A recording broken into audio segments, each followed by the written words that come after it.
Hello everyone, my name is Nidhi and you are watching Nidhi stories.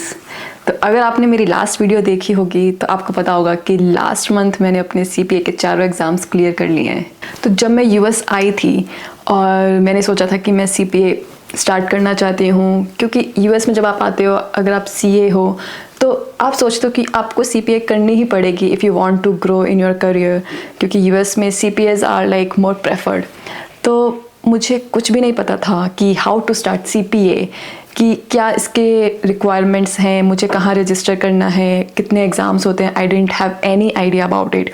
तो मैं कभी YouTube video search करती थी एंड कभी मैं किसी से पूछती थी कि मुझे क्या करना है। It was really very confusing कि क्या करना है। आई डेंट हैव क्लैरिटी, बट आज आई कैन टेल यू कि क्या प्रोसेस है। और अगर मेरी तरह आप भी सीपीए स्टार्ट करना चाहते हैं and you want to pursue your career in CPA, then I think this video is for you, because in this video I will tell you about what is the entire process of CPA, कैसे आप register कर सकते हैं CPA के लिए, and क्या इसके requirements हैं, एग्ज़ाम का क्या स्ट्रक्चर रहता है, एंड लाइसेंस कैसे अप्लाई किया जाता है। So I will try to cover all these things in this video. तो yes, so let's start with the step 1, CPA structure. The CPA consists of 4 sections. First one is FAR, which is Financial Accounting and Reporting. Second one is Auditing. Third one is Regulation. Fourth one is BEC, which is Business, Environmental and Concepts. So CPA exam होता है, its format is very different from CA. You get multiple choice questions, you get task based simulations, you get some communication based task. So the structure is entirely different from CA. But yes, for those who are already pursuing CA or who are already CA, तो उनके लिए इतना difficult नहीं होगा, trust me, क्योंकि most of the concepts, most of the subjects are like similar to, or I would say same as CA. Like accounting is almost same. कुछ differences होते हैं, but it's almost same. And auditing, this is also same. And yeah, regulation is different from India because regulation is basically US taxation. And as you know, every country has its own taxation laws. So US has its own taxation laws. So US का जो regulation है, obviously it will be different from our Indian taxation. तो इसमें you'll have to spend little more time, little more effort, but I don't think it should be of any concern. And second step is fulfil educational requirements. तो ऐसा नहीं है कि आप अगर CPA करना चाहते हैं and you can just directly register for CPA. So there is a requirement of some minimum educational credits. So before applying for CPA, you should have some minimum educational credits.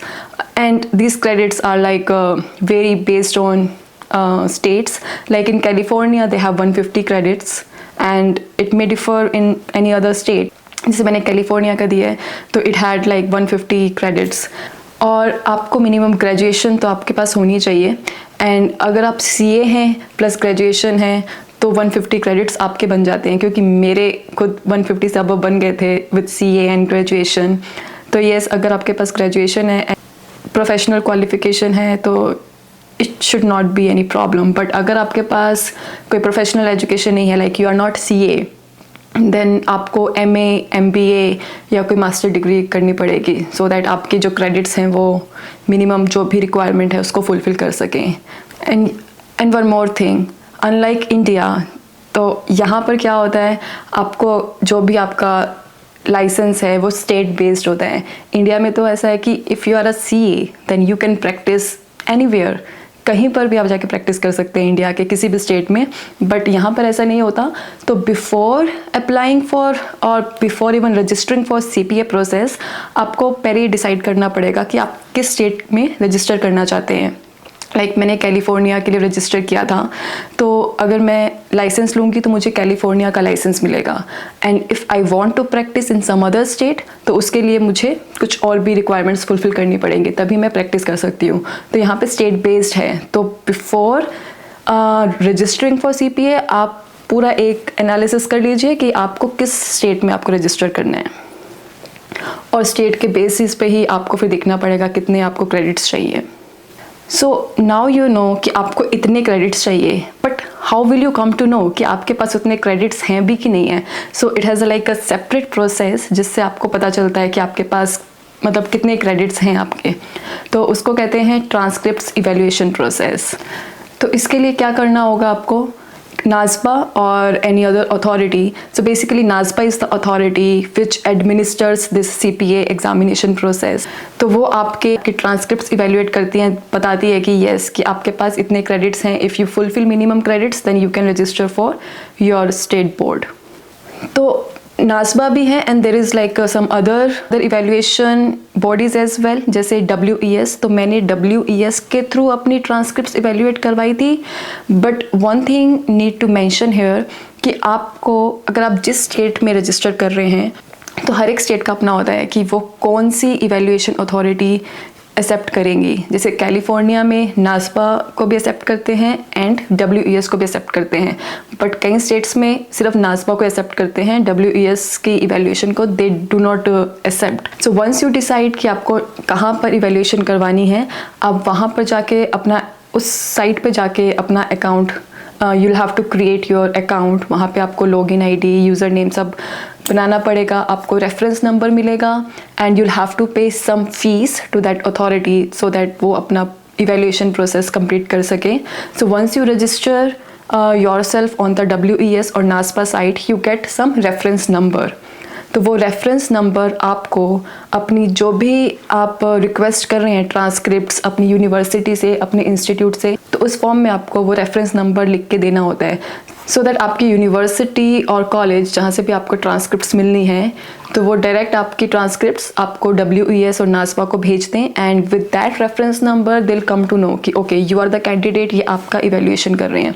And तो yes, once the evaluation is done, then you will know the credits in your account. You can just see, okay, so these are the credits. So you need to get your transcripts from your university or institute. जैसे मैंने अपनी graduation Kurukshetra university से की थी और like ICI से मैंने अपनी CA की है, तो मैंने उनकी साइट पे जाके वो फॉर्म डाउनलोड किया ट्रांसक्रिप्ट्स रिक्वेस्ट का. वो फॉर्म फिल करके उसमें जो रेफरेंस नंबर था WES का वो एंटर किया एंड वो मैंने फिर सबमिट कर दिया यूनिवर्सिटी को एंड ICI को. एंड फिर they take like around I think 1 week to send you the transcripts. तो आप जब भी आप ट्रांसक्रिप्ट्स रिक्वेस्ट करते हैं तो वहाँ पे आप एड्रेस डाल सकते हैं कि यू वांट कि कहाँ पर आप ट्रांसक्रिप्ट्स चाहते हैं. आप अपने एड्रेस पर जाते हैं कि डायरेक्ट NASBA और WES. तो आई वुड रिकमेंड कि आप मल्टीपल कॉपीज़ रिक्वेस्ट कर दो. एक कॉपी डायरेक्टली आप अपने पास रख लो और एक कॉपी आप डायरेक्टली NASBA या WES को भेज दो. तो yes, once NASBA और WES receive your transcripts तो वहाँ पे वो evaluate करेंगे and then evaluation takes around I think 2 to 3 weeks. तो जब आपका evaluation हो जाता है you get योर क्रेडिट्स. तो आप अपने अकाउंट डिटेल्स में जाके आप वो देख सकते हैं कि आपके कितने क्रेडिट्स बने हैं. And once you come to know okay you have the minimum required credits, तो आप स्टेट बोर्ड पे जाके अपने आप को रजिस्टर कर सकते हैं. तो जैसे मैंने कैलिफोर्निया में रजिस्टर किया था. CA.gov is the website for California board of accountancy. तो वहाँ पर भी आपको रजिस्टर करना होगा, अपनी सारी डिटेल्स डालनी होंगी. And once your account is created they will verify your details. और अगर वो सब डिटेल्स वेरीफाई हो जाती है, अप्रूव हो जाती है, then you receive the email कि yes now you are registered with the California board. So the next step is prepare for CPA exam. Since the format of exam is very different from CA, it's always recommended to use a CPA review courses and resources to enhance understanding and practice. So I took Backer and I was able to complete all my exams in 9 months of preparation along with my full-time job. So next step is apply for your CPA exam. So you can apply for CPA exam from NASBA site and you'll have to pay fees for each exam. I think it's approximately $225 for each exam. तो आप क्या कर सकते हो, either you can apply for all exam together or you can apply one exam at a time. But one thing to mention, जो भी आप fees पे करते हो वो वैलिड रहती है 9 months के लिए. तो जैसे मैंने अपने चारों एग्ज़ाम की फ़ीस एक साथ पे कर दी थी और वो 9 months के लिए ही वैलिड थी. तो लकीली मेरे चारों के चारों एग्ज़ाम्स 9 months में कंप्लीट हो गए थे. अदरवाइज आई हैव टू पे like fees again. So once you apply your exam, तो you get one NTS. So NTS is notice to schedule. So आपको email पे NTS आएगा, वो NTS you'll have to download, और जब भी आपका एग्ज़ाम होगा you'll have to bring your NTS with you. And once you receive your NTS, so you can finally schedule your exam on prometric.com.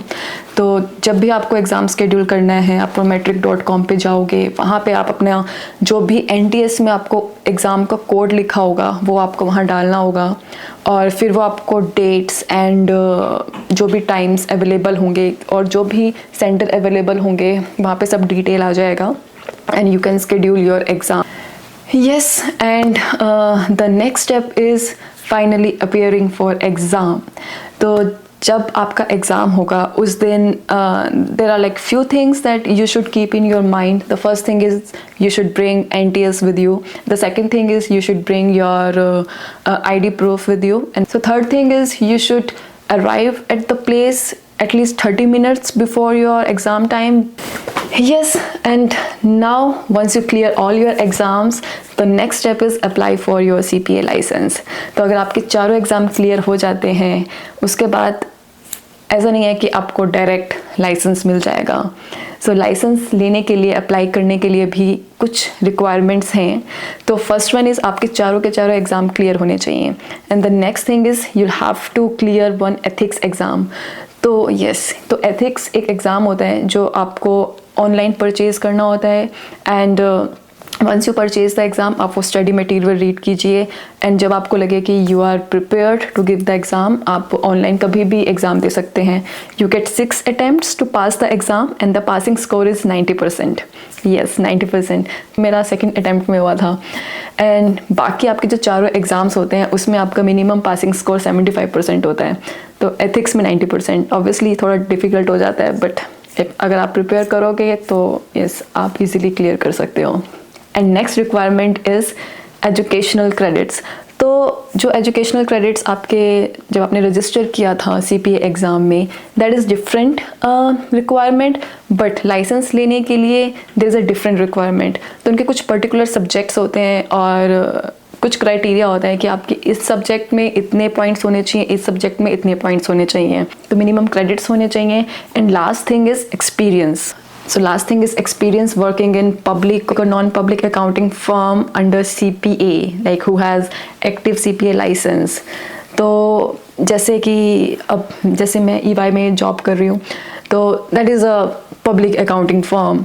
तो minimum कुछ 1 year का आपके पास होना चाहिए कि 1 ईयर एक्सपीरियंस होना चाहिए, एंड उसमें भी देर आर सर्टेन क्राइटेरियाज कि इन एरियाज़ में आपको इतना एक्सपीरियंस होना चाहिए.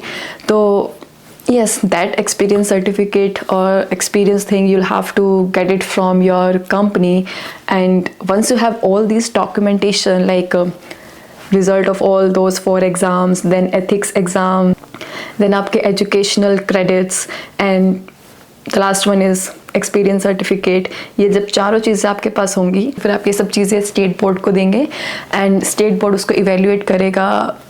दे टेक देयर ऑन टाइम, कुछ couple of months लग जाते हैं. अगर सब कुछ सही रहता है तो आपको CPA लाइसेंस मिल जाएगा, and finally you can say that yes you are a CPA.